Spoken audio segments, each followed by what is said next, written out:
The rain hammered against the carriage windows like accusations Charlotte couldn't escape. She sat perfectly still, spine straight, hands folded in her lap the way her governess had taught her. The way a lady should sit, the way a commodity should present itself to its buyer. Because that's what she was now. A transaction, a bargaining chip in her father's desperate attempt to save the Beaumont name from ruin. They called him the Duke of Shadows, a man whose reputation could silence ballrooms with a single glance, a man no woman dared approach until her father signed her life away with a stroke of ink. Lady Charlotte Beaumont never asked to be brave, but when she stood before the most feared duke in all of England on their wedding night and spoke the words no one else dared, "I will not be another trophy in your collection," something shifted behind those cold grey eyes. He was supposed to be untouchable, unmovable, a fortress of ice and control, but she didn't know the rules, and when she challenged him, he lost control. This is the story of a marriage that began as a transaction and became something neither of them could walk away from. A story of power, pride, and the dangerous moment when two people who should never have met discover they can no longer live apart. If you want to discover how Charlotte breaks the unbreakable Duke, subscribe and comment where you're watching from. This story will stay with you long after it ends. The rain hammered against the carriage windows like accusations Charlotte couldn't escape. She sat perfectly still, spine straight, hands folded in her lap the way her governess had taught her. The way a lady should sit, the way a commodity should present itself to its buyer. Because that's what she was now. A transaction, a bargaining chip in her father's desperate attempt to save the Beaumont name from ruin. Her father sat across from her, his face grey in the dim light filtering through the rain-soaked glass. He hadn't looked at her once during the entire journey from London, hadn't spoken, except to bark orders at the driver when they'd stopped to change horses. Charlotte wanted to hate him. She tried to summon rage, indignation, the righteous fury she'd felt 3 days ago when he'd informed her, not asked, informed, that she would marry the Duke of Ashford before the week was out. But all she felt was numbness, a hollow space where her future used to be. The carriage lurched over a rut in the road, and her shoulder bumped against the velvet-lined wall. The pain was almost welcome, proof she could still feel something. "You will comport yourself with dignity," her father said suddenly, his voice cutting through the rhythm of the rain. "You will not embarrass me in front of the Duke." Charlotte's jaw tightened. She bit the inside of her cheek until she tasted copper. "Of course, father." Her voice came out flat, lifeless, the voice of a woman already buried. He grunted, apparently satisfied, and returned his attention to the window, though Charlotte doubted he saw anything through the sheets of water streaming down the glass. She wondered what he'd traded for this marriage, what price the Duke of Shadows had demanded for taking a practically penniless bride, because everyone knew the Duke didn't need money. He had wealth that made kings jealous. Estates scattered across England like chess pieces on a board he controlled with ruthless precision. What he wanted, the rumours whispered, was control itself. Power. The satisfaction of owning things other men coveted.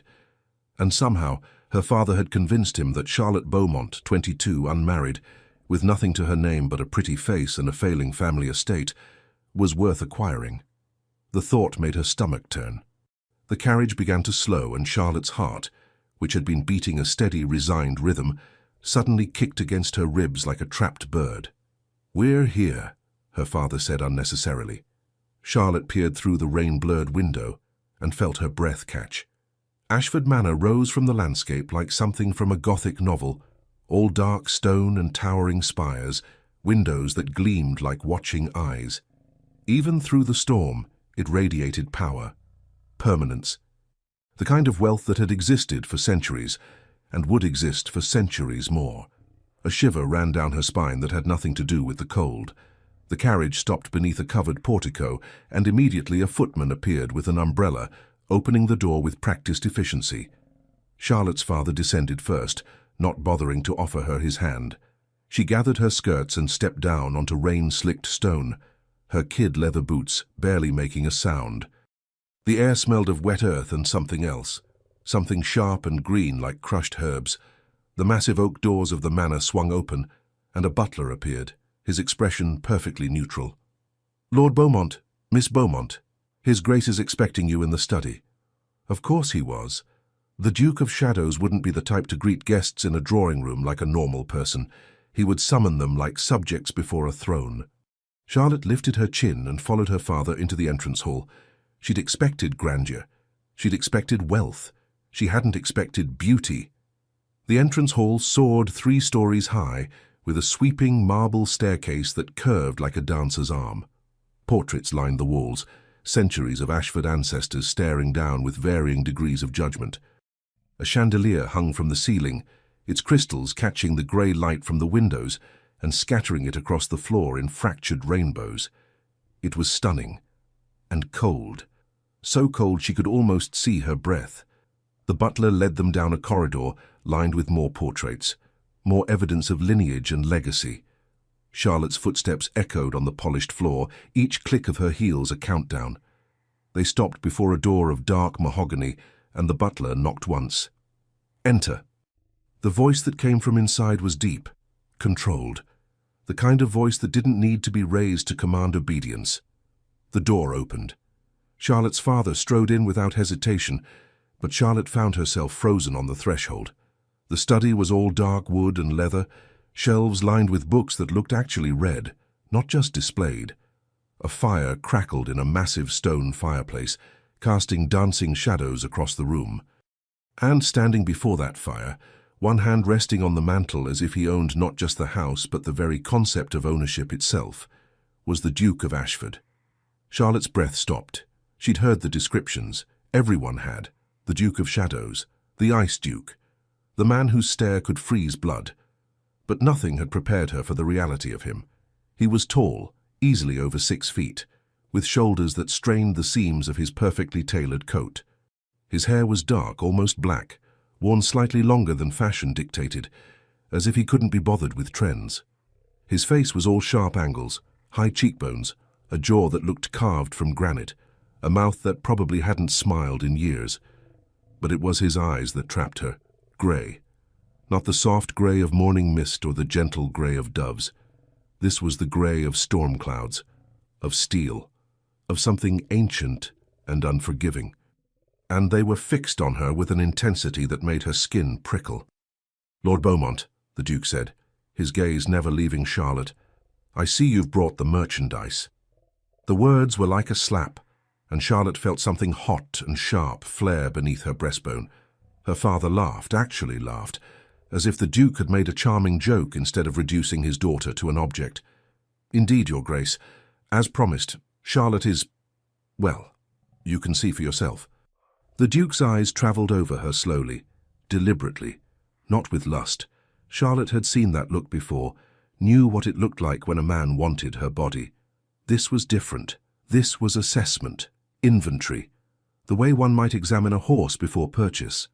Charlotte felt something inside her begin to crack.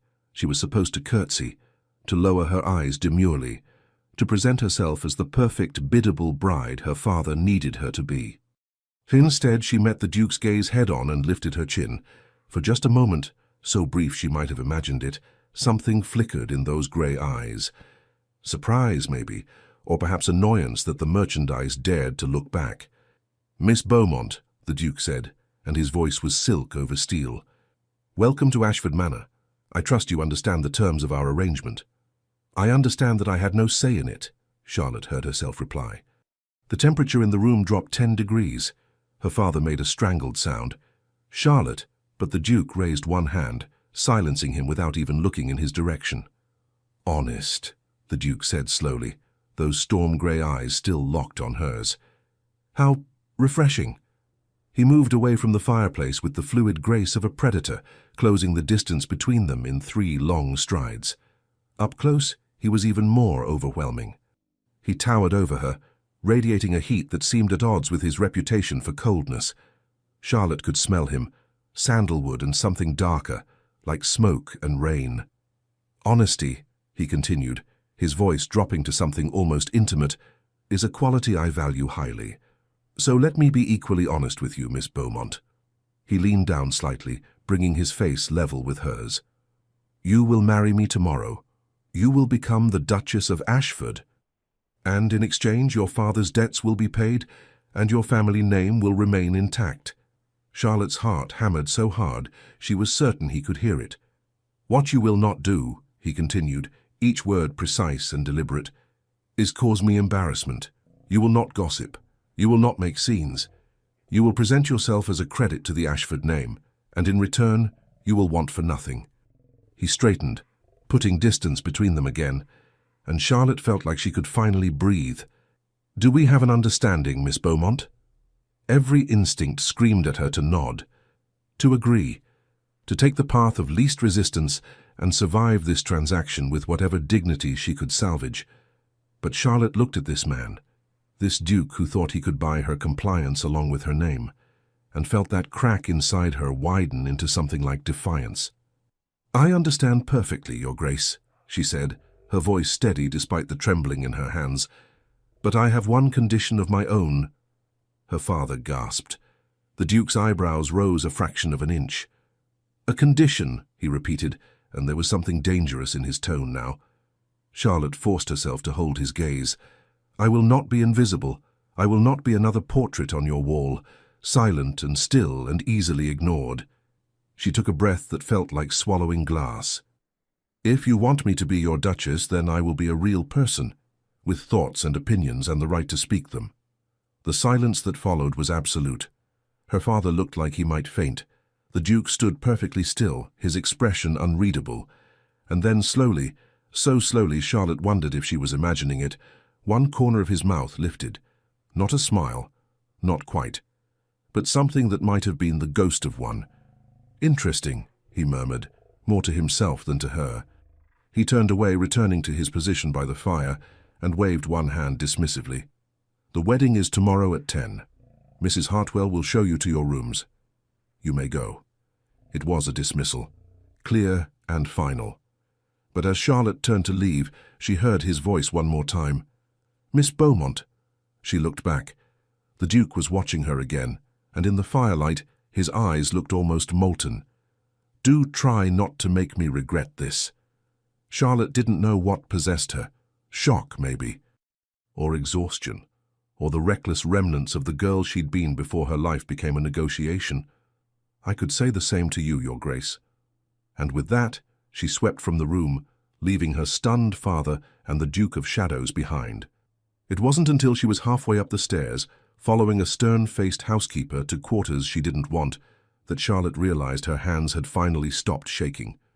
Not because she'd stopped being afraid, but because beneath the fear, something else had ignited.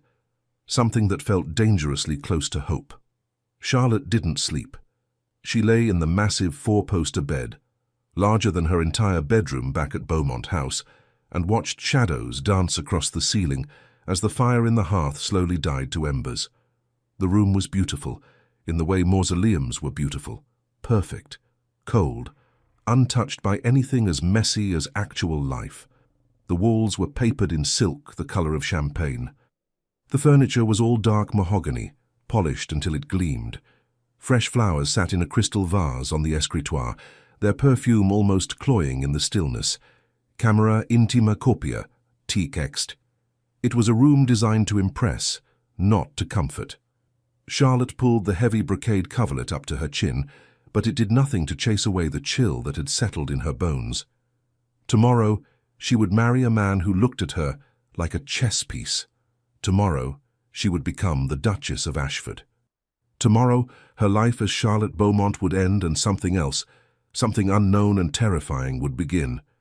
She should be crying, should be raging against the injustice of it all. Instead, she kept seeing those grey eyes, that almost smile, the flicker of something, surprise, interest, when she dared to speak back to him. "Do try not to make me regret this." Charlotte rolled onto her side, staring at the dying fire. What had she been thinking? Challenging him like that? Making demands when she had no leverage, no power, nothing but a spine that apparently didn't know when to bend. Her father had been apoplectic in the carriage ride to the inn where they'd stayed the night. He'd ranted for 20 minutes about disrespect and ingratitude and throwing away opportunities. Charlotte had let the words wash over her like rain, inevitable and ultimately meaningless, because what was done was done. She'd shown her hand. revealed that she wouldn't be silent and decorative and easily managed. If the Duke wanted to break their arrangement because of it, then so be it. Except he hadn't. He'd dismissed her, yes, but he hadn't raged, hadn't threatened, hadn't done any of the things her father had done countless times when she dared to have an opinion. He just looked at her, like she was a puzzle he hadn't expected to find interesting. Charlotte pressed her palm against her chest, feeling her heart beating steady and strong beneath her nightgown. Whatever tomorrow brought, at least she'd go into it as herself, not as some false version crafted to please a man who'd purchased her like a painting for his collection. The thought should have terrified her. Instead, it felt almost like freedom. Morning arrived with pale grey light and the sound of rain that hadn't stopped since she'd arrived. A maid appeared at 7, young with auburn hair and kind eyes that wouldn't quite meet Charlotte's. "Good morning, miss. I'm Annie. Mrs. Hartwell sent me to help you prepare." Charlotte sat up, pushing her hair back from her face. "Prepare for my execution, you mean?" The words came out sharper than she'd intended. Annie's eyes widened, and Charlotte immediately regretted her bitterness. "I'm sorry," Charlotte said softly. "That was unkind. You're just doing your job."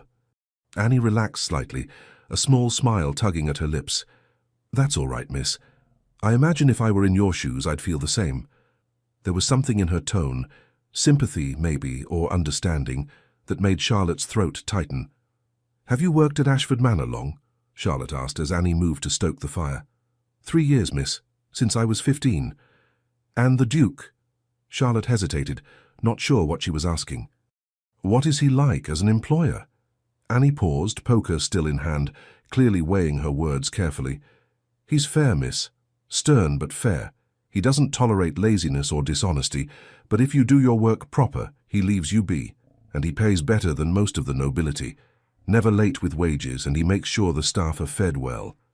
It wasn't the answer Charlotte had expected. She'd anticipated stories of cruelty, of impossible demands, of the coldness everyone whispered about. "He's not unkind, then?" Annie turned, meeting Charlotte's eyes for the first time. "I won't lie to you, miss.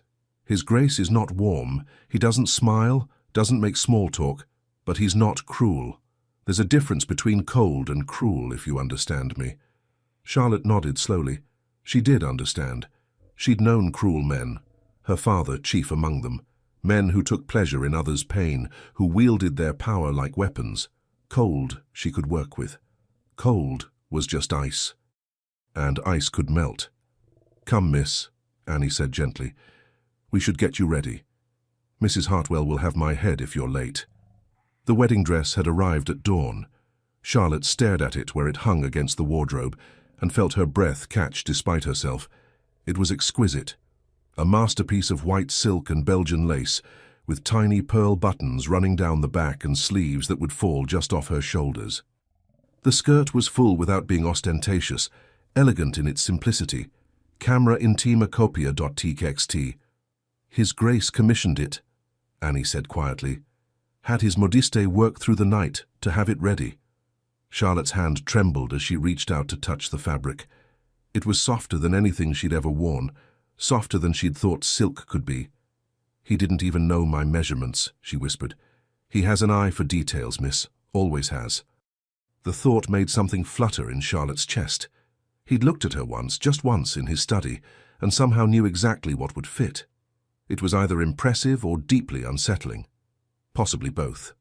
Annie helped her dress with practiced efficiency, lacing the corset just tight enough to support the gown, fastening each tiny button with careful fingers. When she was done, she stepped back with a satisfied nod. "You look beautiful, miss." Charlotte turned to face the full-length mirror in the corner. She barely recognized herself.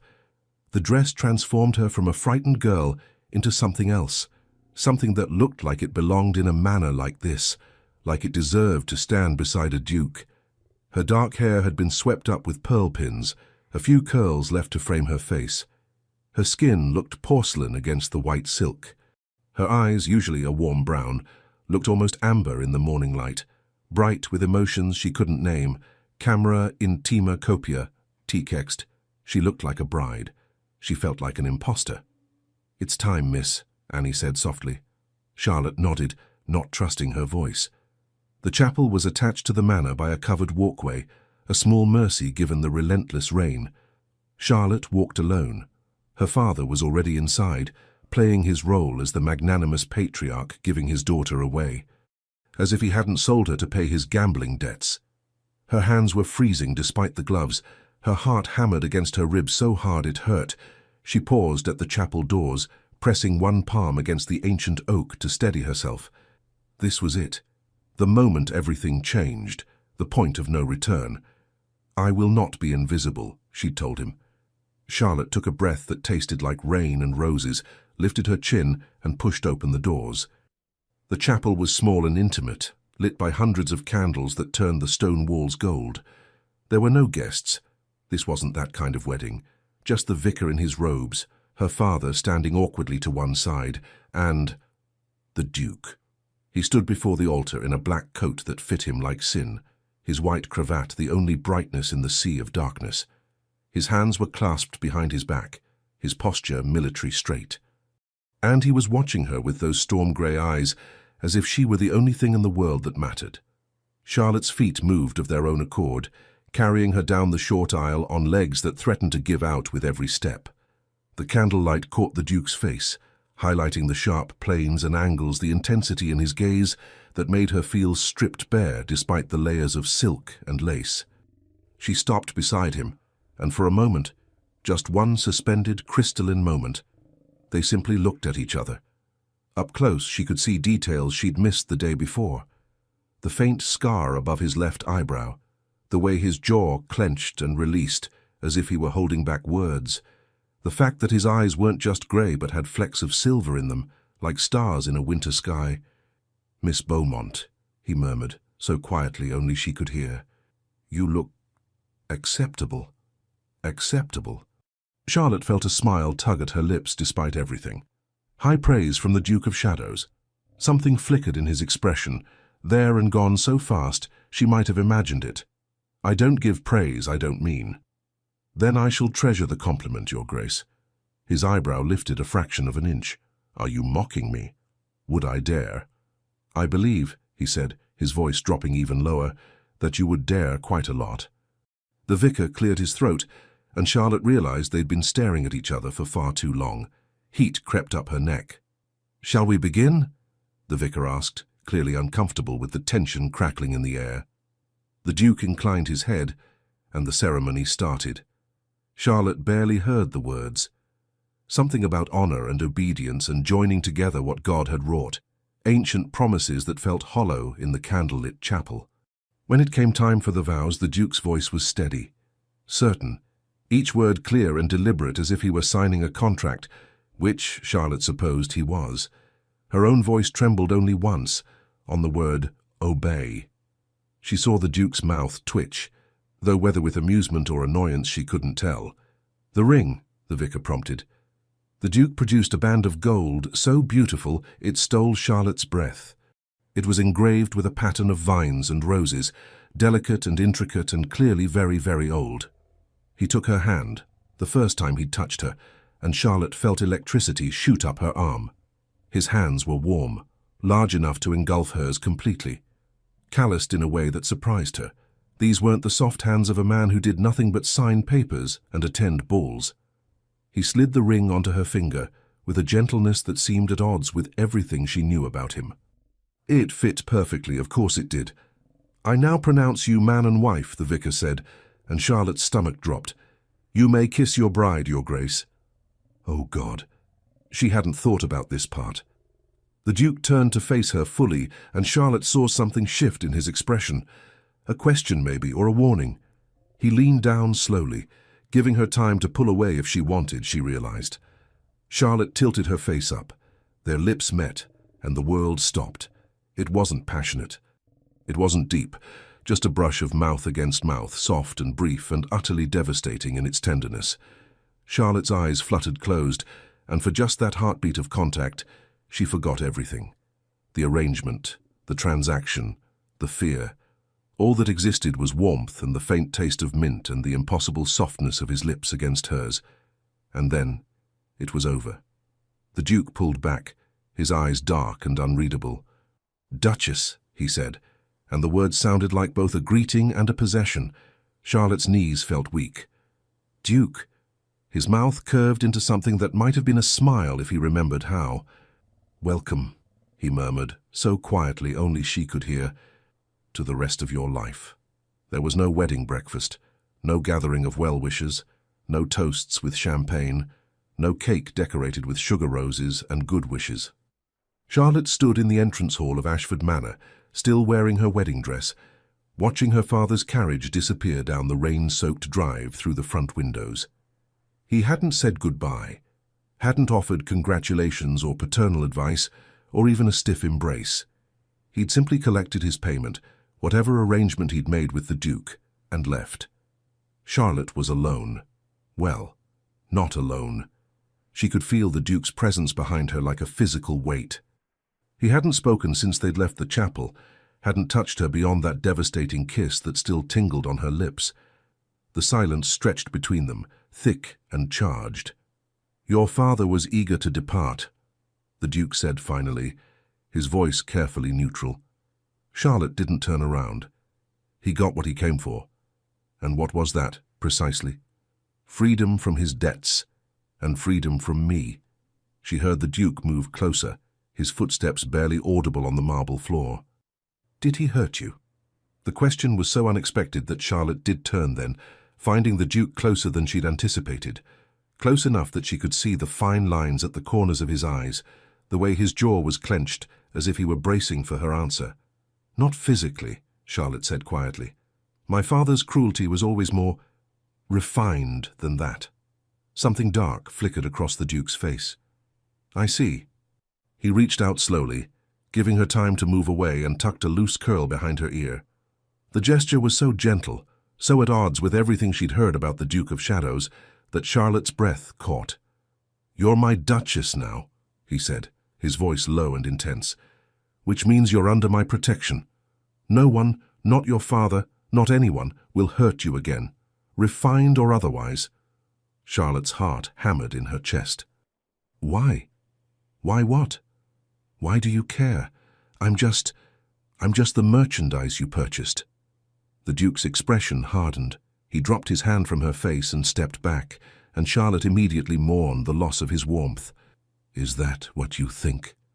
His voice had gone cold again, that ice she'd expected from the beginning sliding back into place like armor. "That I see you as an object? You called me that yourself. Yesterday, in your study. I was testing you." Charlotte blinked. "Testing me? To see if you had any fire in you, any spine?" His mouth curved into something that wasn't quite a smile. "You passed. Spectacularly, I might add." Charlotte stared at him, trying to reconcile this with the man she'd thought she was marrying. "I don't understand you." "Good," the Duke said, and this time it was definitely a smile, small and sharp and somehow sad. "I'd be disappointed if you did. After all, we've known each other less than 2 days." He offered his arm, the gesture formal and courteous. "Come. Mrs. Hartwell has prepared a light luncheon. You must be hungry." Charlotte wasn't hungry. Her stomach was a knot of anxiety and confusion, and something else she couldn't name. But she placed her hand on his arm anyway, feeling the solid strength of him beneath the fine wool of his coat. They walked through the manor in silence, and Charlotte found herself studying the Duke from the corner of her eye. He was impossibly tall, forcing her to look up even when they were standing side by side. His profile was all sharp edges, nose, jaw, cheekbones that could cut glass. But there was something almost beautiful about the severity of it, like a blade honed to perfection. And his hands. She kept noticing his hands. They were large and scarred in places, the hands of a man who'd done more than sign papers and attend balls. She wanted to ask about those scars.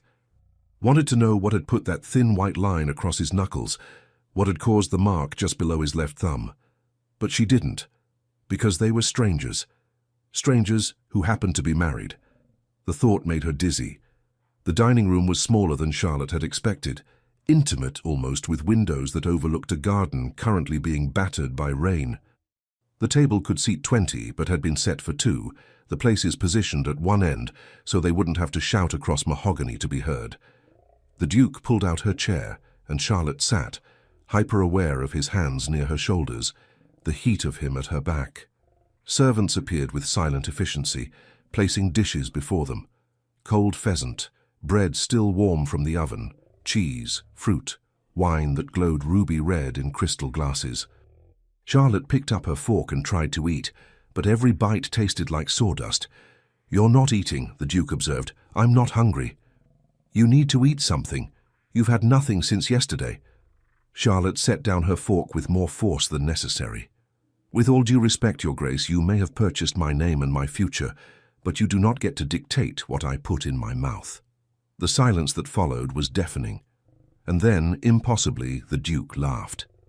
It wasn't a big laugh, just a short burst of sound that seemed to surprise him, as much as it surprised Charlotte, but it transformed his face completely, softening the harsh lines, making him look younger, almost approachable. "There's that fire again," he said, shaking his head. "You truly have no sense of self-preservation, do you?"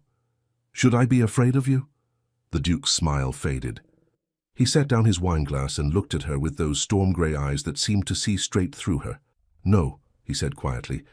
"You should never be afraid of me, Charlotte." It was the first time he'd used her given name. It sounded different in his voice, softer somehow despite the natural gravel in his tone. "Then why does everyone else fear you?" "Because I've given them reason to." He leaned back in his chair, studying her. "I'm not a good man, Charlotte. I've done things—" He stopped, jaw tightening. "I've done things that would horrify you. I've made enemies, powerful enemies, which is why you need to understand that as my wife, you are now a target." Charlotte's blood ran cold. "A target for what?" "For anyone who wants to hurt me, and there are many who do." He stood abruptly, pacing to the window. Rain streaked the glass, distorting his reflection. "I should have thought of that before I agreed to this marriage. Should have considered that I was putting you in danger just by giving you my name." Charlotte rose from her chair and moved to stand beside him at the window. Up close, she could see the tension in his shoulders, the way his hands were clenched at his sides. "What exactly did my father tell you about me?" she asked quietly. The Duke glanced at her sidelong. "That you were biddable, quiet, obedient, that you would cause me no trouble and ask for nothing." Charlotte couldn't help it. She laughed. It came out bitter and sharp. "Then I'm afraid you've been severely misled, Your Grace." "Alexander," Charlotte blinked. "What?" "My name is Alexander, and given that we're married, I think you can dispense with the formality." His mouth quirked. "At least when we're alone." "Alexander," Charlotte repeated, testing the name on her tongue. It suited him, strong, classic, with just a hint of something ancient and powerful. "Better," he said, and there was approval in his voice that made warmth bloom in Charlotte's chest. They stood together at the window, watching the rain, and for a moment the silence between them felt almost comfortable. "I won't be biddable," Charlotte said finally, "or obedient, and I will most certainly cause you trouble. I'm counting on it." She looked up at him, confused. "You want me to cause trouble? I want you to be yourself." He turned to face her fully, and the intensity in his gaze stole her breath. "Whatever that is, however inconvenient it might be, because I didn't marry you to have a beautiful statue standing in my house. I married you because—" He stopped abruptly, as if he'd said more than he intended. "Because why?" Charlotte pressed. But the shutters had come down again, that careful control sliding back into place. "Because it was advantageous. For both of us. It shouldn't have hurt. It was the truth, after all. This was a transaction, an arrangement. But it did hurt. More than Charlotte wanted to admit." She stepped back, putting distance between them. "Of course. How foolish of me to think otherwise. Charlotte, if you'll excuse me, Your Grace, I'd like to rest. It's been a very long day." She didn't wait for his permission, just swept from the room with as much dignity as she could muster, leaving him standing alone by the window. It wasn't until she was halfway up the grand staircase that she heard him call after her. "Charlotte." She stopped but didn't turn around. "Your rooms adjoin mine. There's a connecting door." Her heart kicked into her throat. Of course there was. They were married. There would be expectations, duties, the wedding night, oh God. She'd been so focused on the ceremony itself that she hadn't let herself think about what came after. "The door has a lock," Alexander continued, his voice floating up the staircase. "On your side. Use it if you wish. I won't come to you until you're ready." Charlotte's hand gripped the banister so hard her knuckles went white. She turned slowly to look down at him. He stood at the base of the stairs, hands in his pockets, looking up at her with an expression she couldn't read. "And if I'm never ready?" she asked, her voice barely above a whisper. Something painful flickered across his face. "Then the door stays locked. I told you, Charlotte, I'm many things, but I'm not a monster." He turned and walked away, disappearing into the shadows of the corridor, leaving Charlotte standing alone on the stairs with her heart in her throat and questions burning behind her eyes. Charlotte's rooms were exactly as she'd left them that morning, beautiful, cold, impersonal. But now there was a door. It was set into the wall opposite her bed, made of the same dark wood as everything else in the manor. Brass hinges, a brass lock that glinted in the fading afternoon light. Charlotte crossed the room slowly and placed her palm against the wood. She could hear movement on the other side. Footsteps, the low murmur of a male voice, Alexander's, speaking to someone. A valet, probably. Her husband was on the other side of this door, the man who'd kissed her with unexpected gentleness, who'd laughed at her defiance, who'd promised protection and then admitted he was putting her in danger just by marrying her. The man who'd given her a lock and told her to use it. Charlotte's hand moved to the key, turning it slowly until she heard the click of the bolt sliding home. She waited, heart pounding, for a knock, for Alexander to test the door, to demand entry, to exercise his rights as her husband. But there was nothing, just silence from the other side of the door. Charlotte pressed her forehead against the wood and closed her eyes. What was she doing? What had she gotten herself into? She should be terrified, should be planning her escape, counting the days until she could annul this disaster of a marriage and return to what? Her father's house? Where she was nothing but a burden and a disappointment. At least here, in this beautiful prison, she was something. The Duchess of Ashford. A woman with a name, a title, a room of her own with a lock on the door. It wasn't freedom, but it was more than she'd had before. Charlotte changed out of her wedding dress with shaking hands, hanging it carefully in the wardrobe. She pulled on a nightgown, soft cotton that felt like heaven after the constriction of silk and corset, and climbed into bed. The rain had finally stopped, leaving behind a heavy silence that pressed against the windows. Charlotte lay in the darkness and listened to the sounds of the manor settling around her.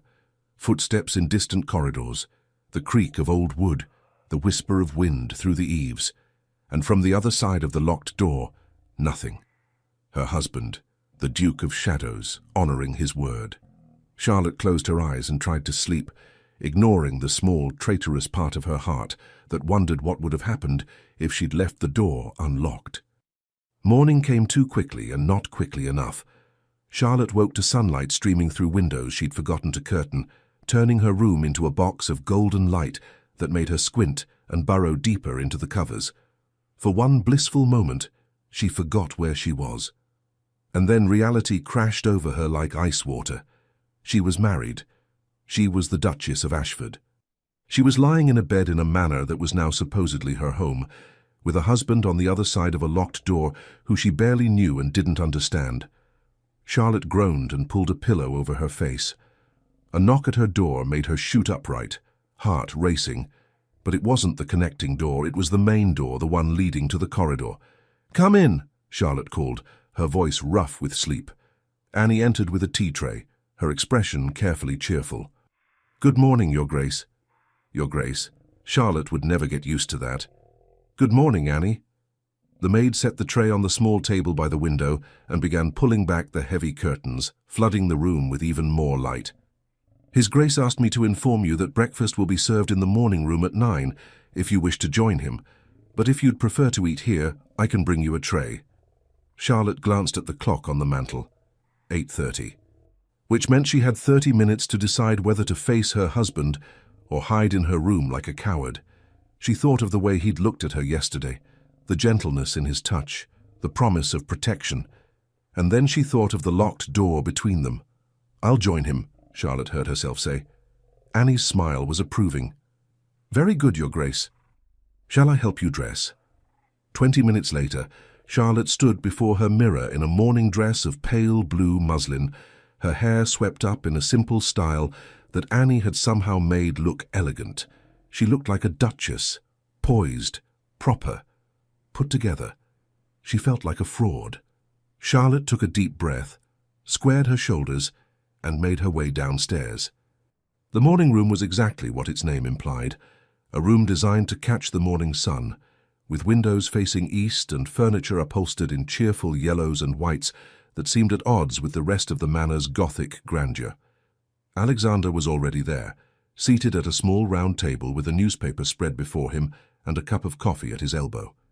He looked up when Charlotte entered, and something shifted in his expression, there and gone so fast she might have imagined it.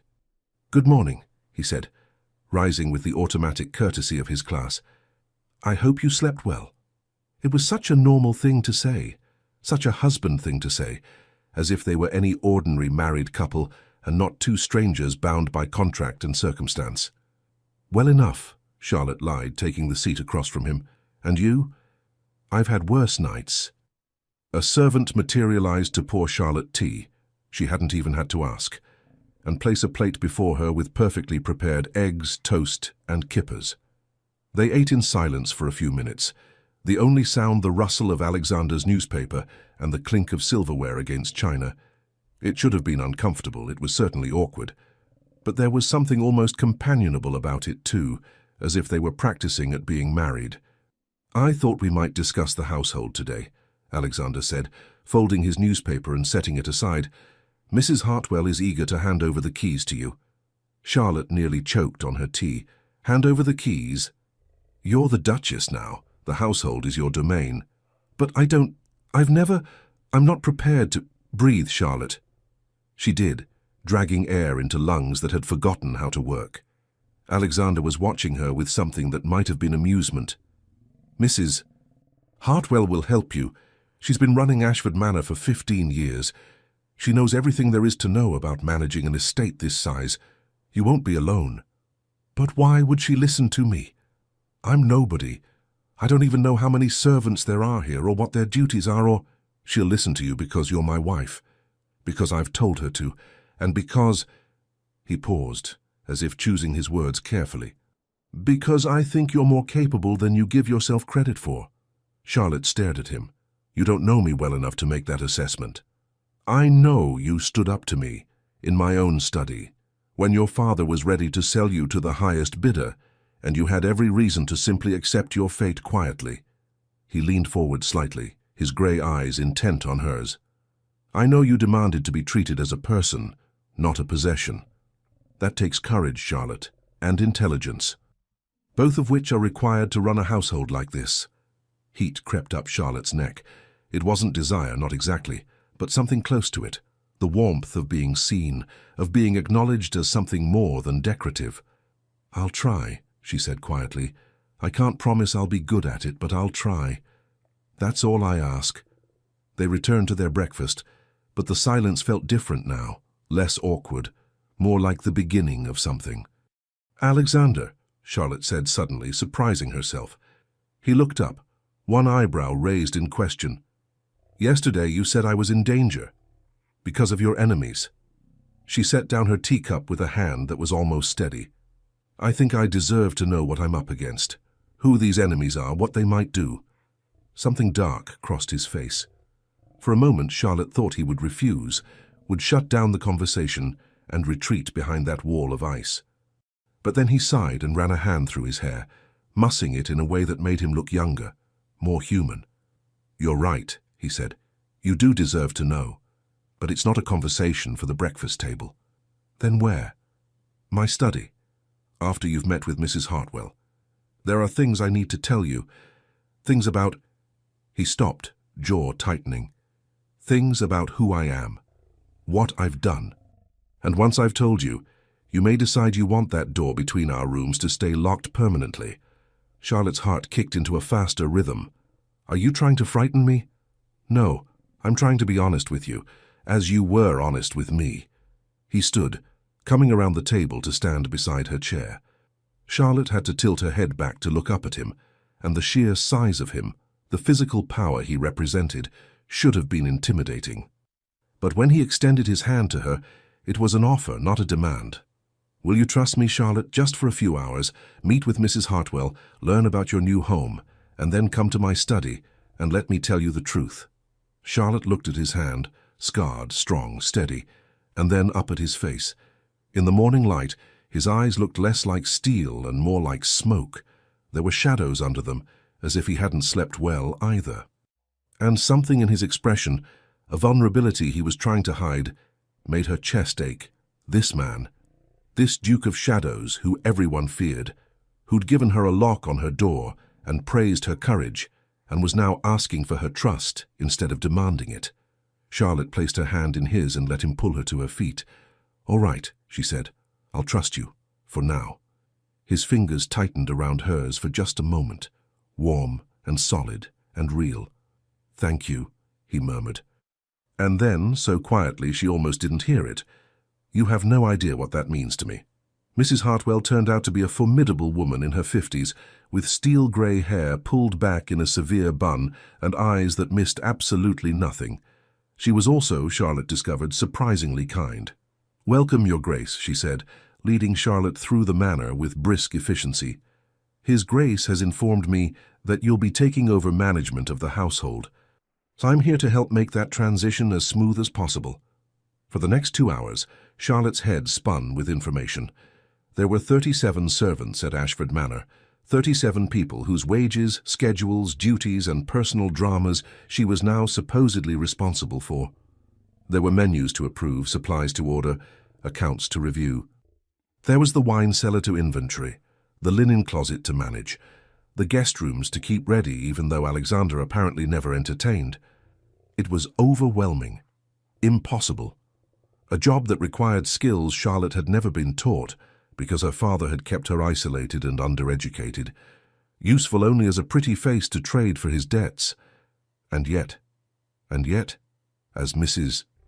Hartwell explained the household systems, the careful organization, the schedules, the way everything ran like clockwork, Charlotte felt something unfamiliar stir in her chest.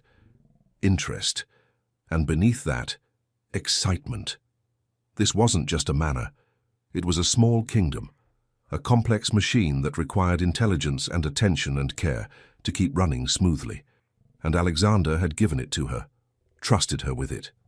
"You're doing very well, Your Grace," Mrs. Hartwell said as they finished touring the kitchens. There was approval in her tone that made Charlotte stand a little straighter. "Most new brides find all this rather overwhelming." "I am overwhelmed," Charlotte admitted. "But I'm also curious. Is that strange?" Mrs. Hartwell's severe expression softened into something that might have been a smile. "Not strange at all. His Grace said you were intelligent. I see he was correct." Charlotte felt warmth bloom in her chest. Alexander had said that? About her? "Mrs. Hartwell," Charlotte said carefully, "may I ask you something?" "Of course, Your Grace." What was she like? His first wife? The question hung in the air between them. Charlotte watched emotions flicker across the housekeeper's face, surprise, discomfort, and then something like pity. "His Grace has never been married before, Your Grace." Charlotte blinked. "But I thought, everyone says he's so cold, so closed off. I assumed he'd been hurt, that he'd loved someone and lost them." "No," Mrs. Hartwell said quietly. "His Grace's coldness comes from a different source entirely, but it's not my place to speak of it.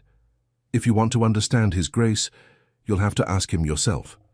Which, Charlotte realized, was exactly what she was about to do. Alexander's study was exactly as Charlotte remembered, all dark wood and leather, books and firelight. But now she saw details she'd missed before. The way the books were organized by subject, not just for show. The papers on his desk arranged in precise stacks, the small imperfections, a crack in the leather of his chair, a water ring on the side table, that spoke of actual use. This was a room where someone worked, where someone lived. Alexander stood when she entered, and Charlotte noticed he'd removed his jacket. His shirt sleeves were rolled up to his elbows, revealing forearms that were far more muscular than she'd expected, corded with strength and marked with more of those intriguing scars.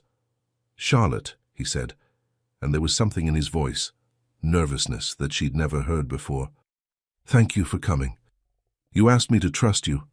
I'm here." He gestured to one of the chairs before the fire. "Sit, please. This might take a while." Charlotte sat, folding her hands in her lap to keep them from trembling. Alexander remained standing, pacing to the window and back, clearly gathering his thoughts. Finally, he spoke. "What do you know about the war?" he asked. Charlotte blinked at the apparent non sequitur. "The war with France, it's been going on for years. We're winning, I think. But I'm afraid my father didn't believe women needed to concern themselves with politics." "Of course he didn't." Alexander's voice was bitter. "Well, allow me to educate you, wife. The war with Napoleon is indeed nearly over. We are winning. And one of the reasons we're winning is because of men like me." He turned to face her, and in the firelight, his expression was stark, haunted. "I'm a spy, Charlotte. Or I was. For the last 8 years I've worked for the Crown, gathering intelligence, disrupting French operations, doing things that—" He stopped, jaw clenched. "Doing things that were necessary, but not noble, not clean, not anything you'd find in the romantic tales of heroism." Charlotte's heart was pounding. "What kind of things?" "The kind I can't tell you about. Not all of them. But you need to understand that I've made powerful enemies, men who would very much like to see me dead. And now that I have a wife," his voice roughened, "now they have a way to hurt me that doesn't require getting past my guards or poisoning my wine." Understanding crashed over Charlotte like a wave. "They could hurt you by hurting me." "Yes. That's why you married me. Not for the usual reasons, heirs, alliances, money. You married me because—" She stopped, pieces clicking into place. "You married me to keep me safe." Alexander's laugh was sharp and bitter. "Is that what you think?" "Isn't it? My father owed someone money. Dangerous people, probably. You paid his debts and took me as payment, which means those dangerous people have no reason to come after me. And by giving me your name and your protection, you ensured that anyone who tries to hurt me is making an enemy of you." Charlotte stood, moving closer to him. "That's it, isn't it? This marriage. It's not about you acquiring property or satisfying lust, or any of the things marriages usually are. It's about protection." Alexander stared at her, and for the first time since she'd met him, he looked utterly stunned. "How did you—" "Because it's the only thing that makes sense. You don't need my money, you have plenty. You don't need my connections, my father has none worth having. And you could have any woman you wanted if all you needed was someone to warm your bed. But what you needed was someone you could protect, someone who would be safer with your name than without it." She was standing right in front of him now, close enough to see the rapid pulse at his throat, the way his hands were clenched at his sides. "Whose daughter am I really, Alexander? What did my father do that put me in so much danger that marrying the Duke of Shadows was the safer option?" Alexander's eyes closed briefly, and when he opened them they were full of something that looked like pain. "Your father gambled with the wrong people, made deals with French sympathizers, got in so deep that when they demanded payment and he couldn't provide it, they told him they'd take you instead. Not as payment, as leverage. To use against—" He stopped. "Against you," Charlotte finished, the pieces finally falling into place. "They were going to take me to use against you, which means my father knew about your work, about what you do for the Crown. How? Because I made a mistake 3 years ago, used him as an unwitting asset, passed information through him without his knowledge, but someone found out, put the pieces together, realized that Lord Beaumont had access to certain networks, certain information, and they've been watching him ever since." Alexander's voice had gone flat, emotionless in the way of men reciting unforgivable truths. "When your father's debts came due and he couldn't pay, they saw an opportunity. They knew I'd been using him, knew I'd feel responsible for putting him and you in danger. So they told him exactly what they'd do to his daughter if he didn't surrender you to them." Charlotte's blood ran cold. What would they have done? Nothing good. Nothing you need details about. Just know that death would have been a mercy compared to what they had planned. He finally looked at her, and his eyes were twin storms of grief and rage and guilt. "So, yes, Charlotte, I married you to keep you safe. I married you because it was my fault you were in danger in the first place. I married you because the thought of what they would do to you if I didn't—" His voice broke. "I couldn't let that happen. I couldn't." Charlotte's hand moved of its own accord, reaching up to touch his face. He flinched at the contact as if he didn't deserve gentleness. "You saved me," she whispered. "I endangered you first." "You saved me," she repeated more firmly, "and you gave me a choice. You could have forced this marriage, could have treated me as property the way everyone expected, but you didn't. You gave me a lock on my door. You asked for my trust instead of demanding it. You're trying to protect me even now by telling me the truth instead of letting me live in ignorance." She stepped closer, and Alexander's breath caught. "So yes, I'm in danger. Yes, this marriage is built on necessity rather than affection. But you know what, Alexander? I'd rather be here with you knowing the truth than anywhere else living a lie." "You don't know what you're saying," he said roughly. "You don't know what being married to me really means." "Then show me," Charlotte challenged. "Show me what it means to be your duchess, your partner. Not your possession or your burden, but your equal." Something in Alexander's expression cracked. He raised one hand slowly, cupping her face with a gentleness that belied his size. "You're extraordinary," he murmured. "Terrifying and extraordinary." "Is that a compliment?" "The highest I know how to give." And then, giving her every chance to pull away, he leaned down and kissed her. Not like at the altar, brief and chaste and performative. This was real, deep, a kiss that tasted like confession and promise, and the beginning of something neither of them had expected. Charlotte's hands fisted in his shirt, pulling him closer, and Alexander made a sound low in his throat, half groan, half surrender. When they finally broke apart, both breathing hard, Alexander pressed his forehead to hers. "The door," he said, his voice ragged. "The lock. What about it?" "Don't use it." "Not tonight. Let me—" He swallowed hard. "Let me prove to you that I can be what you need, not just a protector, but a husband." Charlotte's heart was thundering so hard she could barely hear over the sound of it. But she looked into those storm-grey eyes and saw vulnerability there, raw and real. "All right," she whispered. "No lock tonight." Alexander's eyes fluttered closed, and the relief on his face was devastating. "Thank you," he breathed. And then, quieter, "Thank you for trusting me." "I swear I won't waste that trust." Charlotte believed him. God help her, but she believed him. Chapter 5. The night. Everything changed.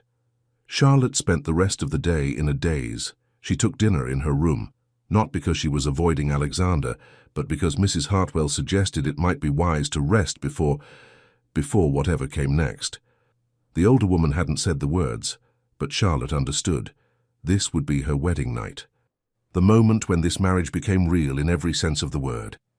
Annie helped her bathe in water, scented with lavender and rose petals, helped her into a nightgown far finer than anything Charlotte had ever worn, white silk with delicate lace at the collar and cuffs, modest yet somehow devastating in its simplicity. "You look beautiful, Your Grace," Annie said softly, brushing Charlotte's hair until it shone like mahogany silk down her back. Charlotte stared at her reflection in the mirror and barely recognized the woman looking back. She looked like someone brave, someone ready. She felt like a girl pretending at adulthood, one heartbeat away from panic. "Annie," Charlotte said suddenly, "can I ask you something?" "Of course, Your Grace." "What if I'm not ready? What if I disappoint him?" Annie's hands stilled in Charlotte's hair. For a moment, silence hung between them. But then Annie met her eyes in the mirror, and her expression was kind. "Your Grace. His Grace is not the kind of man who would demand what you're not ready to give. He's stern, yes, but he's not cruel. If you need time, tell him. He'll listen." Charlotte nodded, throat tight. "Thank you," she whispered. Annie finished with her hair and stepped back.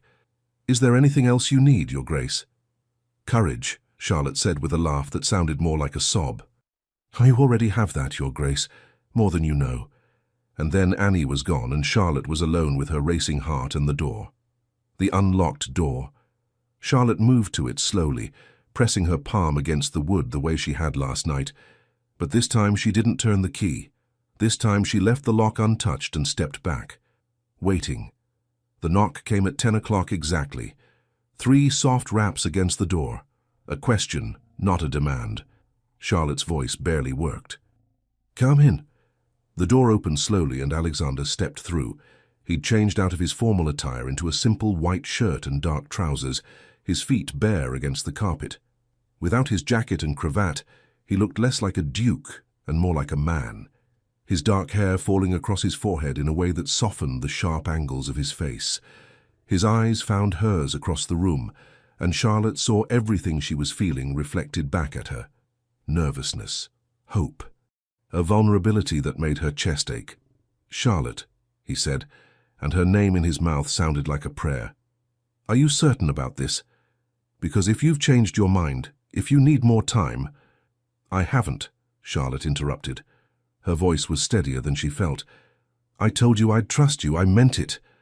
Alexander crossed the room slowly, stopping just in front of her. Up close, Charlotte could see the rapid pulse at his throat, the way his hands trembled slightly at his sides. He was nervous too, she realized. This powerful man who'd faced danger countless times, he was nervous about this moment with her. The realization steadied her. Charlotte reached up and placed her hand over his heart, feeling it thunder against her palm. "Breathe, Alexander," she said, echoing his words from the breakfast table that morning. He did, dragging in air like a drowning man. And then, so slowly it felt like an eternity, he raised his hands to frame her face with a gentleness that made her eyes sting. "You're beautiful," he murmured. "I don't think I told you that. At the wedding. You were so beautiful, it hurt to look at you." Charlotte felt warmth bloom in her cheeks. "You told me I looked acceptable. I lied."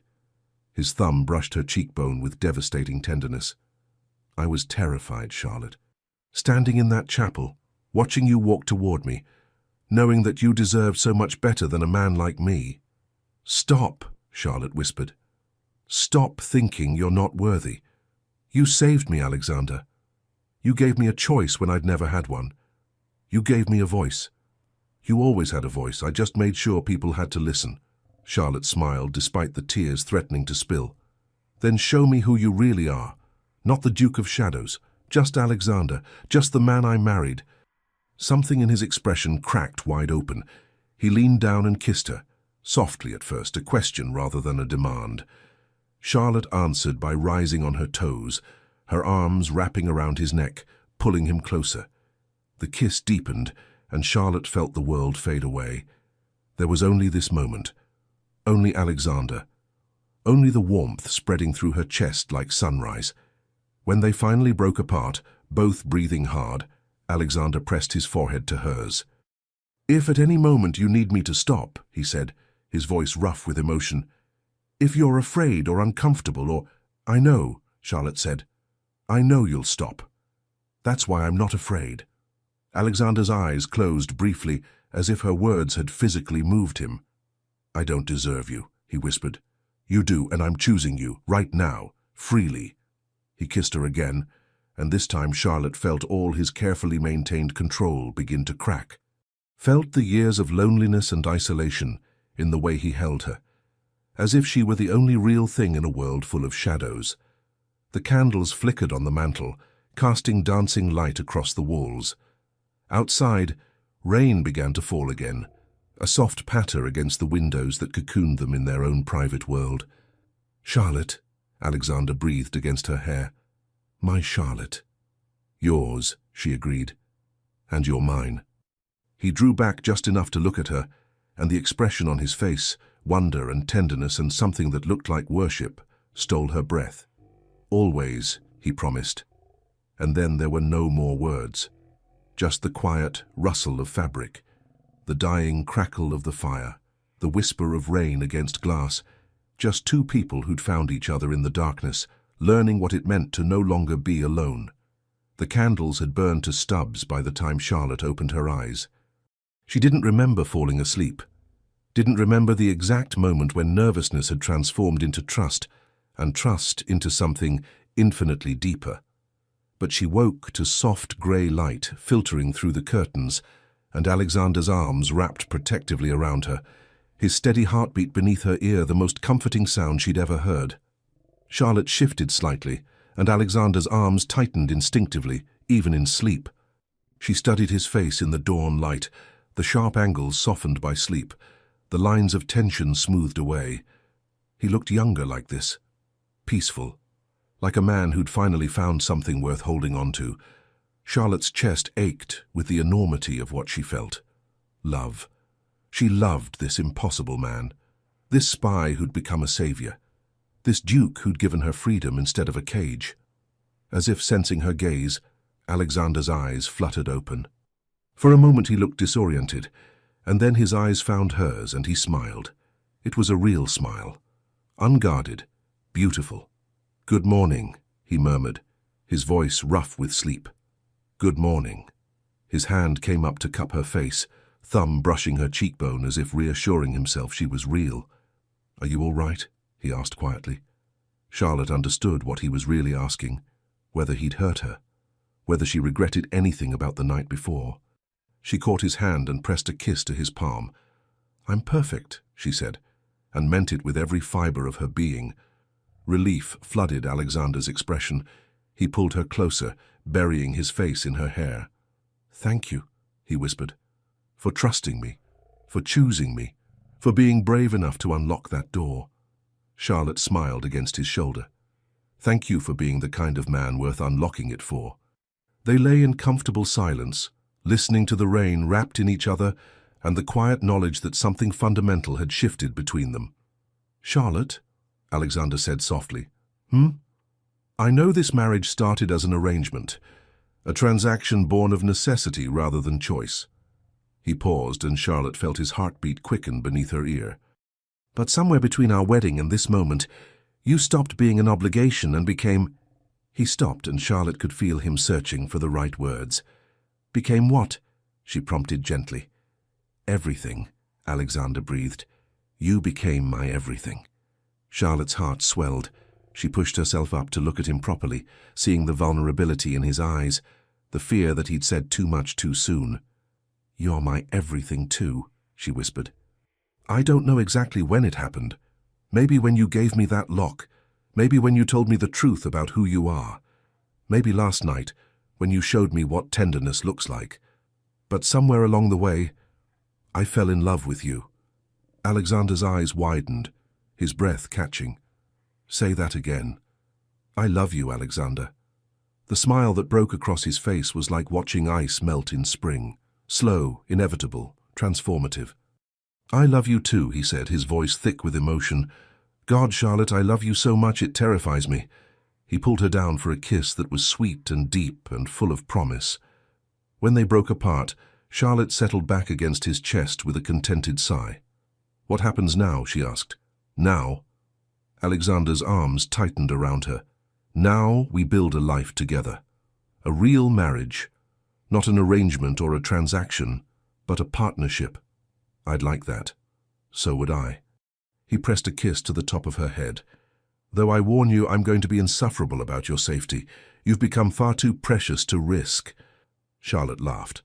"I can live with insufferable, as long as you can live with me being stubborn and opinionated and refusing to be ornamental." "I'm counting on it," Alexander said, and the warmth in his voice made Charlotte's heart sing. They lay together as the rain continued to fall and the grey morning light slowly brightened to pale gold. Outside, the world went on as it always had, but inside this room everything had changed. Two strangers brought together by circumstance had become something neither expected. Partners, confidants, lovers in the truest sense, not just of body, but of soul. Charlotte closed her eyes and listened to Alexander's heartbeat, steady and strong and real. This was what freedom felt like, she realized. Not the absence of commitment, but the presence of choice. The knowledge that she'd chosen this man, and he'd chosen her back. Freely, completely, forever. "Charlotte," Alexander murmured. "Yes? Stay with me. Not just this morning, but always. Build this life with me. Be my partner in everything." Charlotte smiled against his chest. "Always," she promised. "In everything." And as Alexander held her close and the rain washed the world clean outside their windows, Charlotte knew with absolute certainty that she was exactly where she belonged. In the arms of the man she loved. Finally, gloriously home. Charlotte woke to an empty bed. For one horrible moment, panic seized her chest. Had last night been a dream? Had Alexander regretted it, regretted her, and fled back to his own room? But then she saw the note on the pillow beside her, written in a strong, angular hand, called away on urgent business. "I'll be back by noon. Lock the door behind me." Charlotte sat up, clutching the note to her chest. The sheets beside her were cold, which meant he'd been gone for hours, but he'd left a note. He'd thought of her, even in whatever crisis had called him away, and he'd signed it just A, not Your Grace, or Ashford, or even Alexander. Just A. Something intimate and personal that made her heart skip. Charlotte rose and went through her morning routine in a daze, her body pleasantly sore in ways that made her blush. Annie appeared with breakfast and helped her dress, but if the maid noticed anything different about her mistress, she was too well trained to comment. By 10 o'clock, Charlotte was dressed in a morning gown of soft green and making her way downstairs to meet with Mrs. Hartwell about the weekly menus. She was halfway across the entrance hall when the front door burst open. Charlotte spun, expecting to see Alexander returned early. Instead, a stranger stood in the doorway. He was tall, not as tall as Alexander, but close, with fair hair and cold blue eyes that raked over Charlotte with an expression that made her skin crawl. "Well," the stranger said, his voice cultured and cruel, "you must be the new Duchess." Charlotte's hand moved instinctively to her throat. "Who are you? How did you get in here?" "Your butler is currently indisposed. Don't worry, he'll live. Probably." The stranger stepped fully into the hall and closed the door behind him with an ominous click. "As for who I am, that's not really important. What's important is that I have a message for your husband." Terror flooded Charlotte's veins, but she forced herself to stand tall. "His Grace isn't here." "Oh, I know, that's why I'm here." The stranger smiled, and it was the most frightening thing Charlotte had ever seen. "You see, Ashford has been very difficult to reach lately. Very protected. So we thought we'd try a different approach." Understanding crashed over Charlotte like ice water. This was one of them, one of Alexander's enemies, one of the people he'd warned her about. "Get out," Charlotte said, proud of how steady her voice was. "Get out of this house immediately or I'll—" "You'll what?" The stranger took a step closer. "Scream! There's no one to hear you. All your servants are locked in the wine cellar, and your husband is currently halfway to London chasing a false lead." Another step. "It's just you and me, Your Grace. So why don't we have a civilized conversation?" Charlotte's mind raced. She could run, but where? He was between her and the door. She could scream, but he'd said there was no one to hear. She could fight, but he was larger, stronger, and probably armed. So she did the only thing she could think of. She straightened her spine, lifted her chin, and met his eyes with all the courage she could muster. "What do you want?" The stranger's smile widened. "Now that's more like it. What I want, Your Grace, is very simple. I want your husband to understand that he can't just walk away from his obligations, that there are consequences for betrayal." "He hasn't betrayed anyone," Charlotte said, even though she had no idea if that was true. "Hasn't he? He worked for us for years. Gathered information, passed intelligence, helped us build something beautiful. And then when the war started turning, when his precious crown asked him to choose sides, he didn't hesitate." The stranger's voice had gone sharp with anger.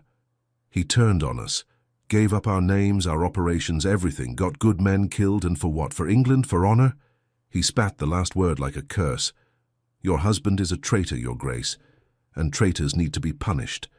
Charlotte's blood ran cold. "You're going to kill him. Eventually. But first we're going to hurt him. We're going to take away everything he cares about, piece by piece, until there's nothing left but pain." The stranger was right in front of her now, close enough that Charlotte could smell the expensive cologne and the ugliness beneath it. "And we're going to start," he said softly, reaching out toward her face. "With you." Charlotte didn't think. She just acted. Her hand shot out and grabbed the decorative vase from the side table, heavy crystal that had probably cost more than her father's house, and swung it with all her strength at the stranger's head. It connected with a sickening crack. The stranger staggered backward, blood streaming from a cut above his eye, his expression shifting from smug to furious. "You little bitch!" Charlotte ran. She bolted for the stairs, her skirts tangled around her legs, her heart hammering so hard she thought it would burst. Behind her, she heard the stranger's roar of rage, the heavy thud of his boots on marble as he gave chase. She made it halfway up the staircase before he caught her. His hand locked around her ankle and pulled hard. Charlotte screamed and went down, hitting the stairs hard enough to drive the air from her lungs. "Nowhere to run now," the stranger snarled, hauling himself up the stairs toward her. Charlotte kicked at him with her free foot, catching him in the shoulder. He grunted but didn't let go, his grip tightening until Charlotte was certain he'd snap her ankle like kindling. "Let go of her." The voice came from below, cold and deadly as winter. Both Charlotte and the stranger froze. Alexander stood at the base of the stairs, and he looked like the Duke of Shadows brought to life. His face was utterly emotionless, but his eyes, God, his eyes were murder-given form. "Let go of her." Each word was precise, controlled, more terrifying than any scream could have been. The stranger laughed, though it sounded forced. "Ashford, got my message, did you?" "I got it. I was on my way back when one of my footmen managed to escape your little trap and alerted me." Alexander started up the stairs, moving with the slow precision of a predator stalking prey. "Now I'm going to ask you one more time, Marcel. Let go of my wife." Marcel's grip tightened on Charlotte's ankle, making her gasp in pain. "Or what? You'll kill me? In front of your precious bride?" "If necessary." The words were simple, factual, and Charlotte believed them absolutely. "I don't think you will," Marcel said, but there was uncertainty creeping into his voice now. "I don't think you have the stomach for it anymore, not since you went soft. Started playing hero for the crown." "Then you'd be wrong." Alexander reached the step where Charlotte lay sprawled, and without breaking eye contact with Marcel, he reached down and gently helped her up. "Go to your room, Charlotte," he said quietly. "Lock the door. Don't come out until I come for you." "Alexander." "Now, Charlotte." The command in his voice was absolute. Charlotte didn't argue. She just gathered her torn skirts and ran the rest of the way up the stairs, not looking back. But before she reached her room, she heard Marcel scream, and then silence. Charlotte sat on the edge of her bed, hands shaking so badly she couldn't hold them still. She'd locked the door as instructed, and now she waited. It felt like hours, but was probably only minutes before she heard footsteps in the corridor outside. Then a knock. 3 soft raps she recognized. "Charlotte, it's me. It's safe now. Please open the door." Charlotte's hands fumbled with the lock. The door swung open to reveal Alexander, and a sob of relief escaped her throat. He looked the same as he had downstairs. Not a hair out of place, not a drop of blood on his clothing. But his eyes looked ancient, haunted, filled with things Charlotte didn't have names for. "Is he—" Charlotte couldn't finish the question. "Alive," Alexander said. "Barely. My men are taking him somewhere he can't hurt anyone ever again." He stepped into the room and closed the door behind him, then just stood there staring at her as if he couldn't quite believe she was real. "You hit him with a vase," he said. Charlotte let out a laugh that was half sob. "It was heavy.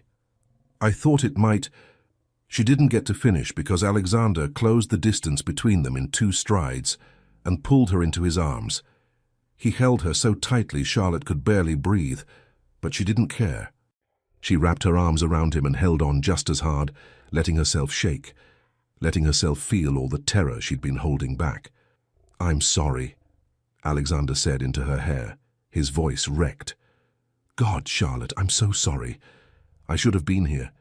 Should have had more men guarding you, should have anticipated—" "You came back," Charlotte interrupted. "You came back in time. That's what matters. He could have killed you, could have done worse, and it would have been my fault. All my fault." Charlotte pulled back just enough to look up at him. "Listen to me, Alexander. What happened wasn't your fault. You didn't put that man in this house. You didn't make him threaten me. I made enemies who wanted to hurt me badly enough to come after my wife. Alexander's voice cracked. I brought this danger into your life, into our home. I should have never— Don't you dare, Charlotte said fiercely. Don't you dare say you shouldn't have married me. Because if you hadn't, I'd be dead or worse. Remember? Those same people would have taken me from my father and done terrible things.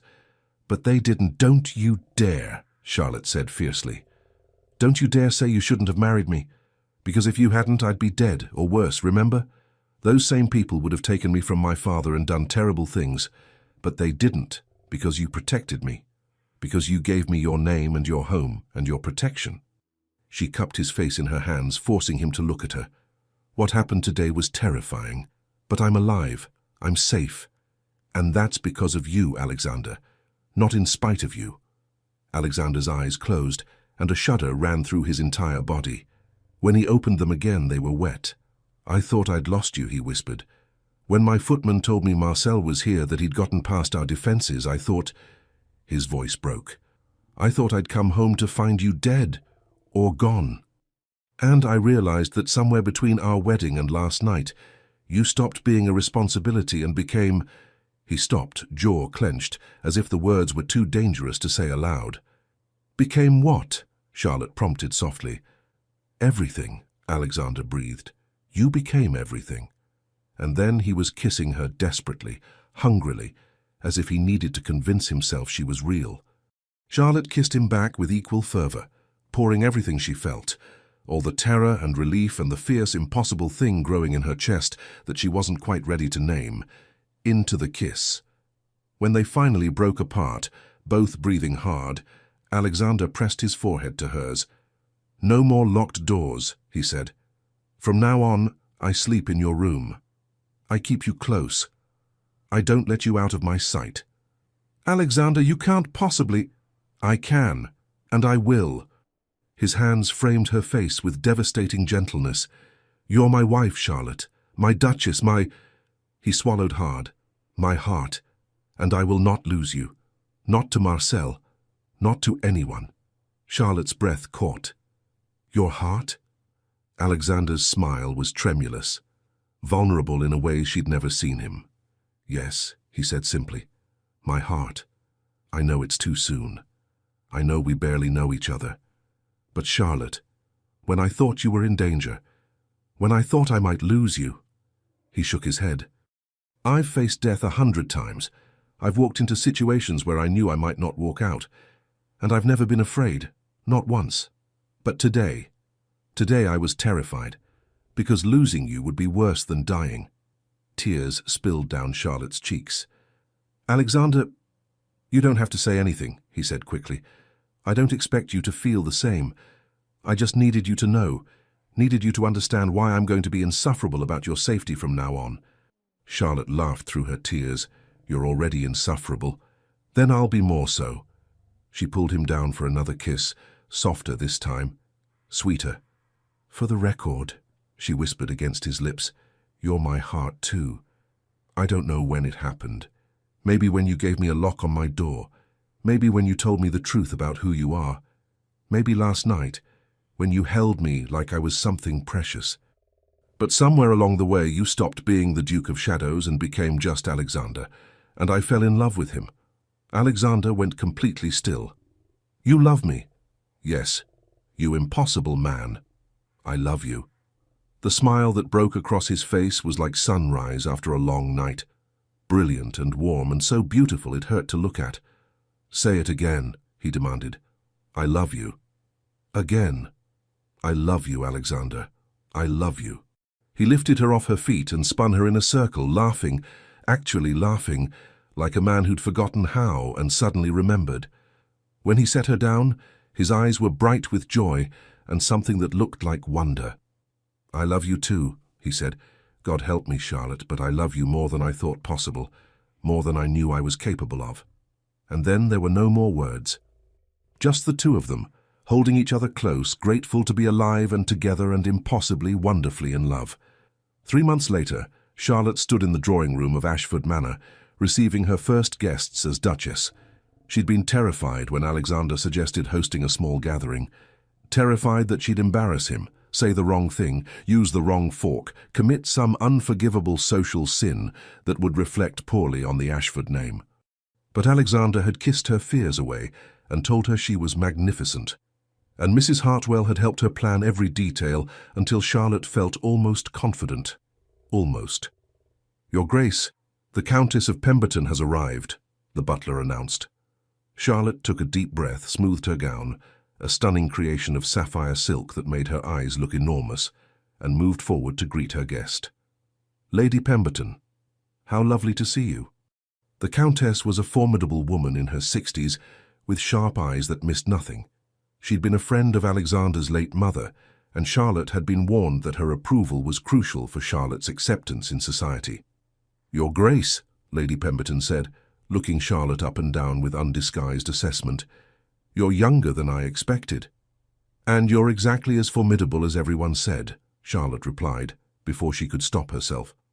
Lady Pemberton's eyebrows shot up, and then miraculously she laughed. "I like you," she declared. "You've got spine." "Good. Ashford needs someone with spine." Over the next hour, more guests arrived. Minor nobility mostly. Alexander had insisted on starting small. Charlotte greeted them all with growing confidence, making conversation about art and music, and carefully avoiding politics, despite her newfound fascination with the subject. She'd been studying. Reading the newspapers Alexander left in his study, asking him questions about the war and Parliament, and the complex web of alliances that governed their world. He'd been surprised at first, then delighted, spending hours explaining things her father had deemed too complicated for a woman's mind. Charlotte was learning that she had a good head for strategy, for seeing patterns and connections others missed. Alexander had started asking her opinion on matters he once would have kept entirely to himself. "You're a natural at this," Alexander murmured, appearing at her elbow with a glass of wine for each of them. "Look at you, charming the Countess into submission."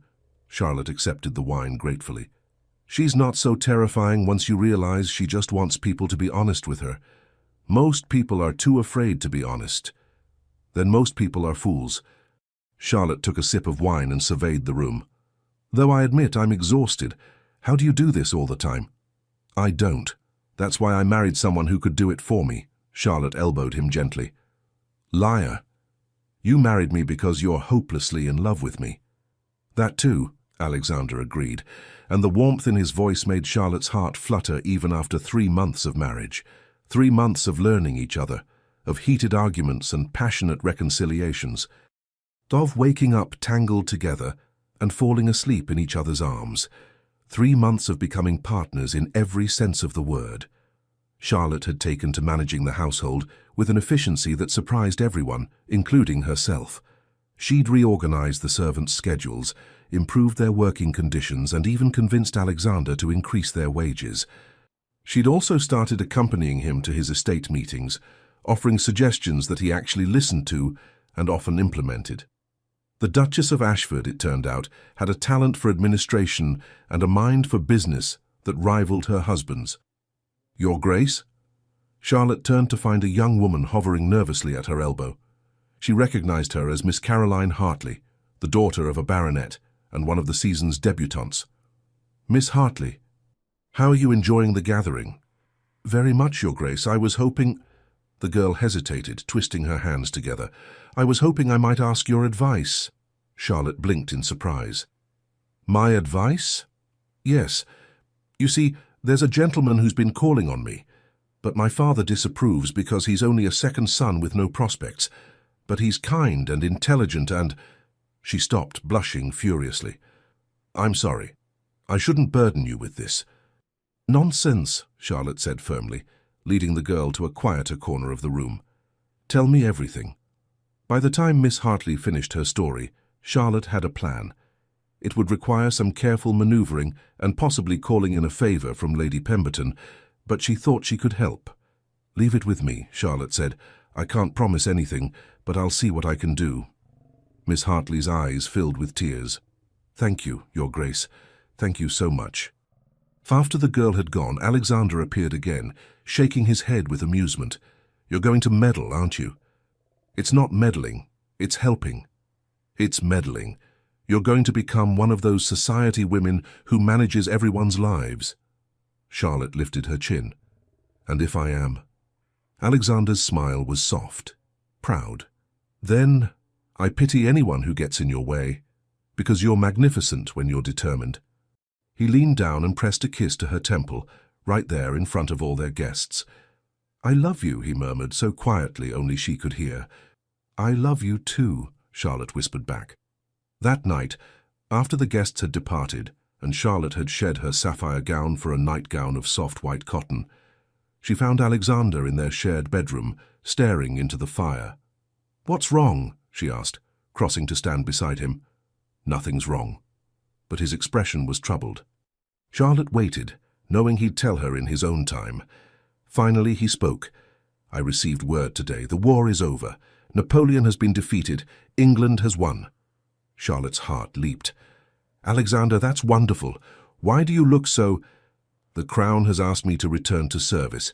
They want me to go to Vienna for the peace negotiations, to serve as an intelligence advisor." Understanding crashed over Charlotte like a wave. "You'd have to leave."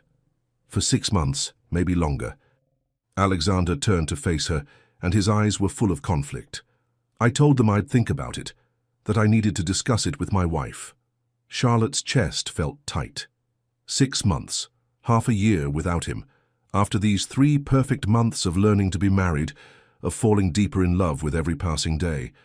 But she could see the conflict in his face, the duty warring with desire. "Do you want to go?" she asked quietly. "Part of me does. The part that spent 8 years in service to the Crown. The part that feels like I owe them this after everything. And the other part? The other part never wants to leave your side again." He cupped her face in his hands.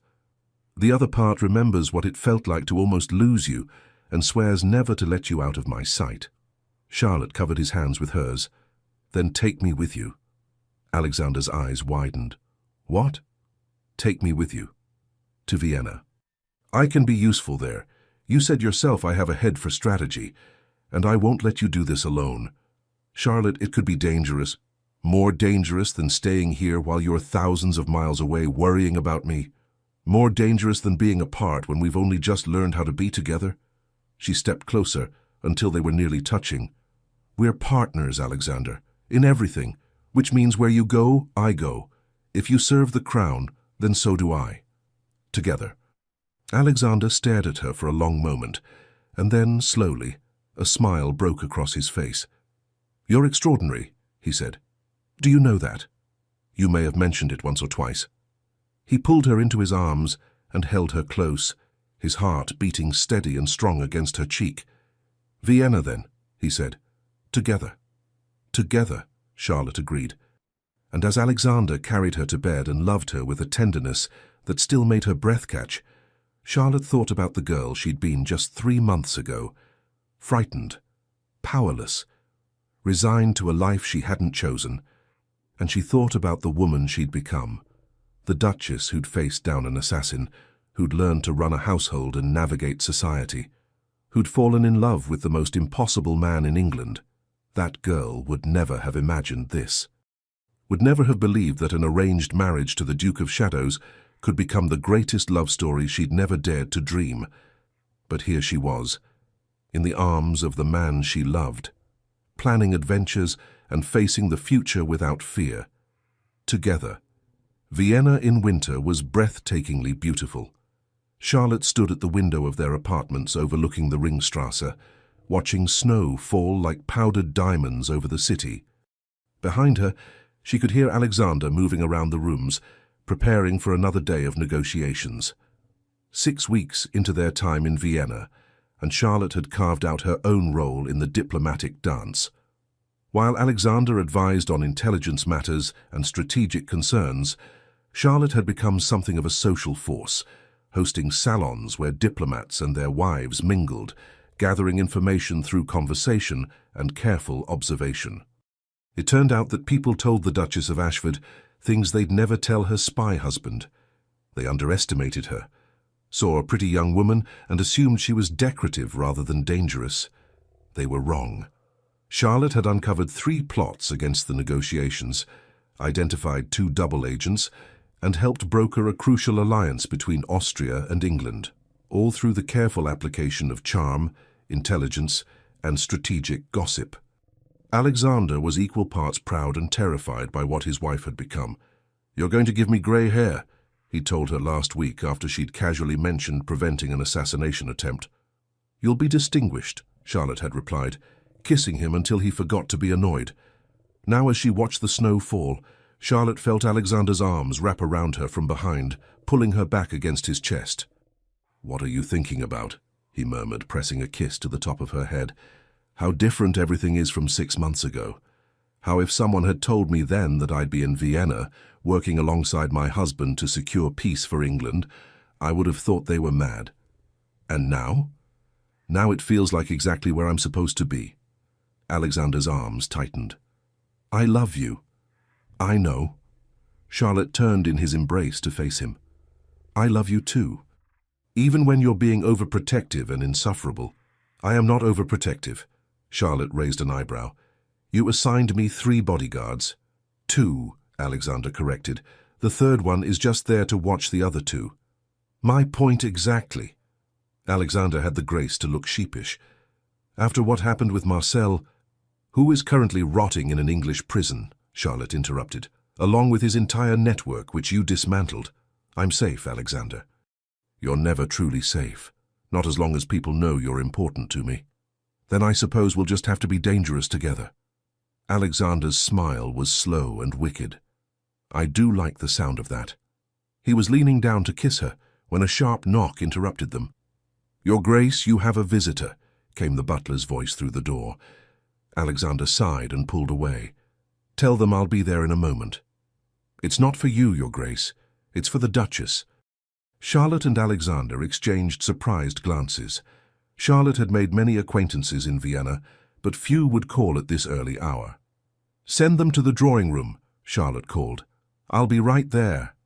5 minutes later, Charlotte entered the drawing room to find a woman waiting, tall, elegant, with dark hair shot through with silver, and eyes that looked oddly familiar. "Your Grace," the woman said, rising to curtsy. "Thank you for seeing me. My name is Lady Catherine Blackwood. I believe you know my son."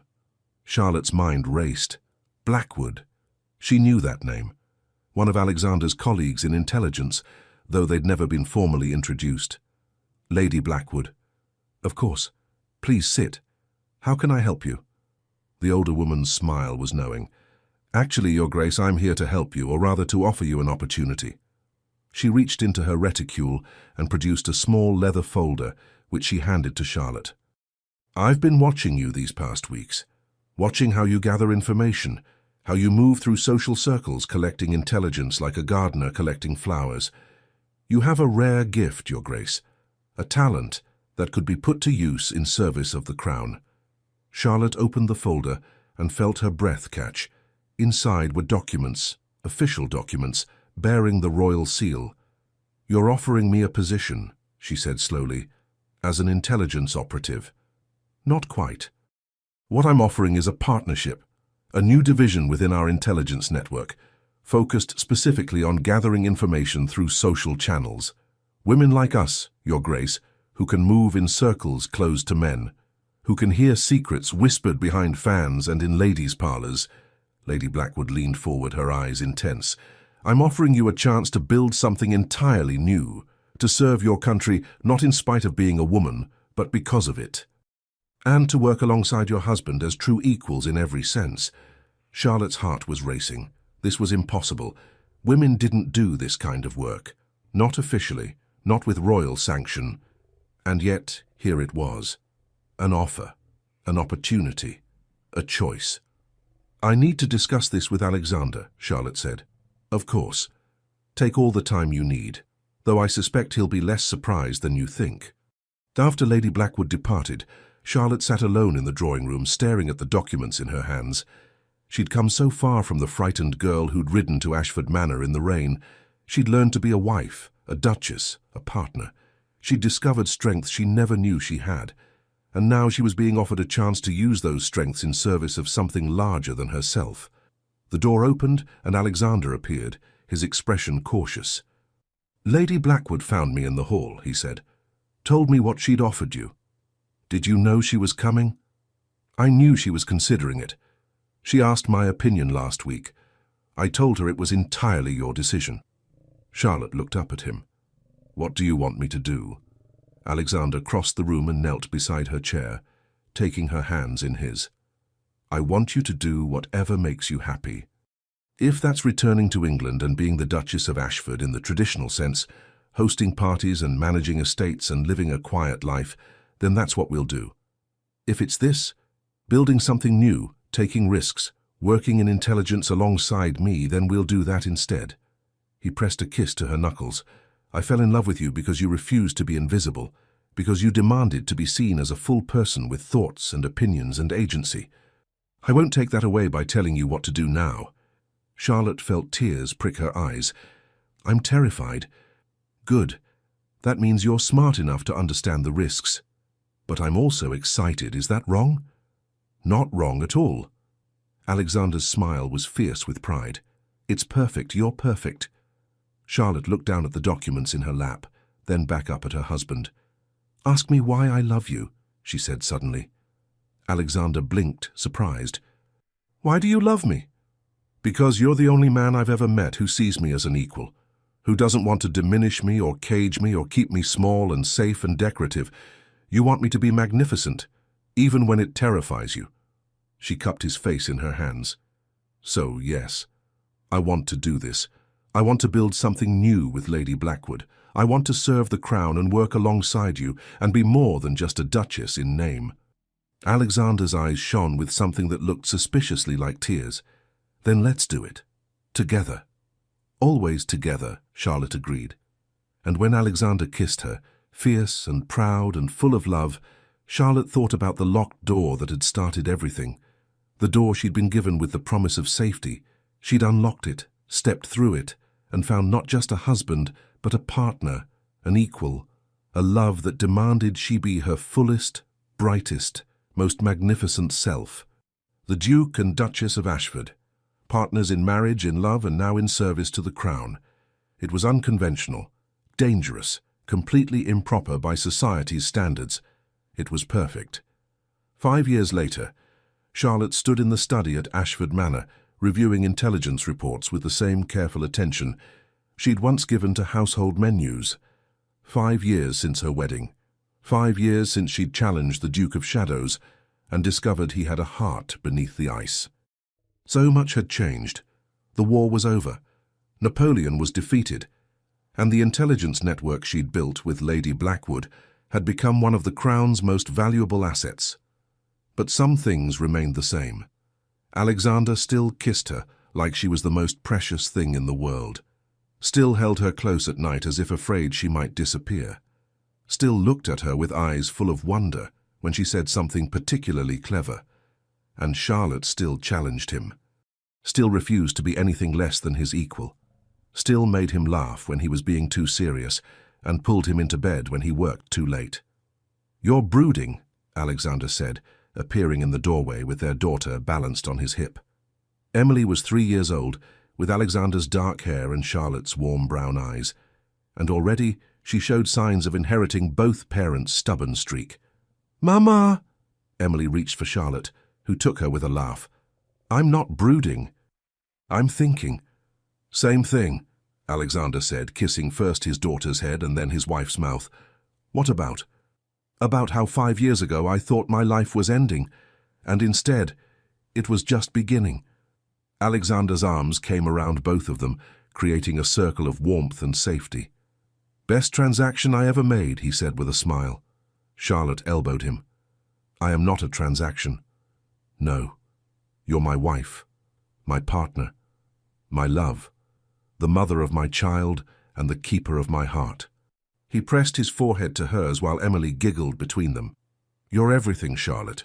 You always have been, from the moment you walked into my study and refused to be diminished. Charlotte kissed him softly. And you're mine. My impossible, wonderful, overprotective Duke. Overprotective, Alexander muttered. I am not. You hired guards for Emily's nursery. She's 3, and you never know who might. Charlotte silenced him with another kiss, longer this time, until Emily complained and they broke apart laughing. This was her life now. Love and partnership and purpose. A daughter who would grow up knowing she could be anything. A husband who supported her ambitions even when they terrified him. An arranged marriage that had become the greatest love story she'd never dared to dream. Charlotte looked at Alexander, her duke, her partner, her heart, and smiled. "I love you," she said. "I love you too," he replied, "always and forever." And in that moment, with her family in her arms and a future bright with possibility stretching before her, Charlotte Beaumont, no Charlotte Ashford, the Duchess who dared to challenge the Duke of Shadows, knew that she had everything she'd ever wanted, and so much more than she'd ever dreamed possible.